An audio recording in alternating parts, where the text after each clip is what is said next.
আসসালামু আলাইকুম, স্বাগতম মারিয়াম কিচেন থেকে। আজ মুরগির মাংসের নতুন এক রেসিপি নিয়ে আসলাম। আমরা কম বেশি সবাই মুরগির মাংস রান্না করতে পারি, তবে এক অন্যভাবে মুরগির মাংস রান্না করব, আর সেই রেসিপি নিয়ে আসলাম।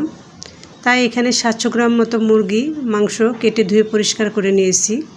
আপনারা ইচ্ছা করলে এখানে অন্য মুরগি নিতে পারবেন, ব্রয়লার বা দেশি মুরগি। এখানে আমি সোনালী মুরগিটা নিয়েছি।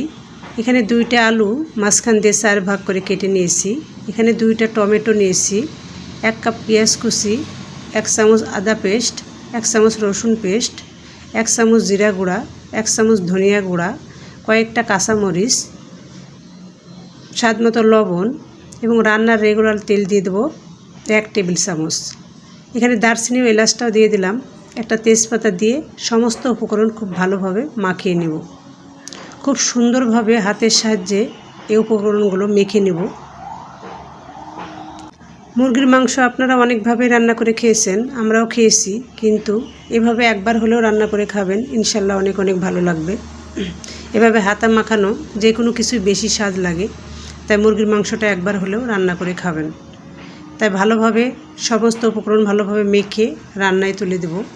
মিডিয়াম আঁচে রান্না করব। এ রান্নায় কোনো পানি ব্যবহার করব না। রান্নায় ব্যবহার করব না বলতে কষানোর সময় কোনো পানি ব্যবহার করব না। মুরগির মাংস আলু থেকে যে এক্সট্রা ঝোল বেরোবে সেটা দিয়েই মুরগির মাংস আলু সিদ্ধ করে নেব।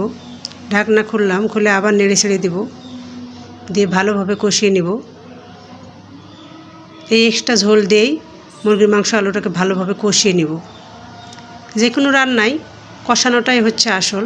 ভালোভাবে কষালে তরকারি এমনি ভালো লাগে, তাই আমরা ভালোভাবে কষাবো। আবার ঢাকনা দিয়ে ঢেকে দেব।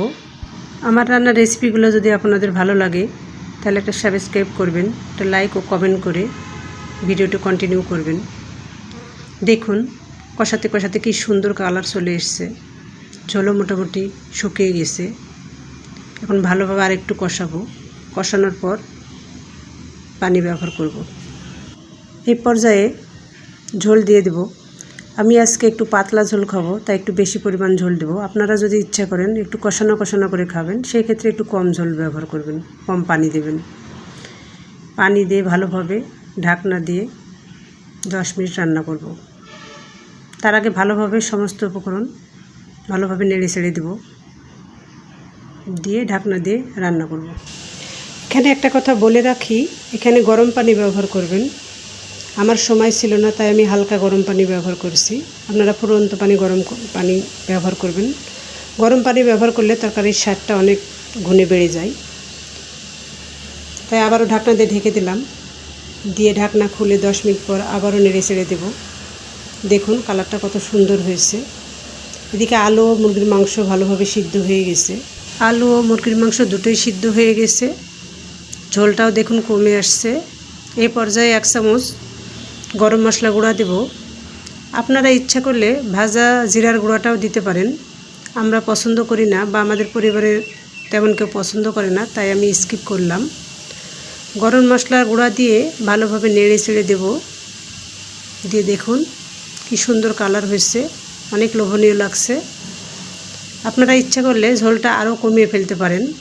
আমরা একটু পাতলা ঝোল খাই, তাই এ পর্যায়ে নামিয়ে নেব। আমাদের চ্যানেলে অনেক রান্নার ভিডিও আছে, ইচ্ছে করলে সেগুলো দেখে আসতে পারেন। আর পরবর্তী ভিডিও পাওয়ার জন্য বেল বাটনটি অন করে রাখবেন। মুরগির মাংসের এই রেসিপি রুটি, পরোটা, নান রুটি বা গরম ভাতের সাথে খুব মজাদার লাগে। যাই হোক, সবাই ভালো থাকবেন, আমাদের জন্য দোয়া করবেন। দেখা হবে পরের কোনো ভিডিওতে। আল্লাহ হাফেজ।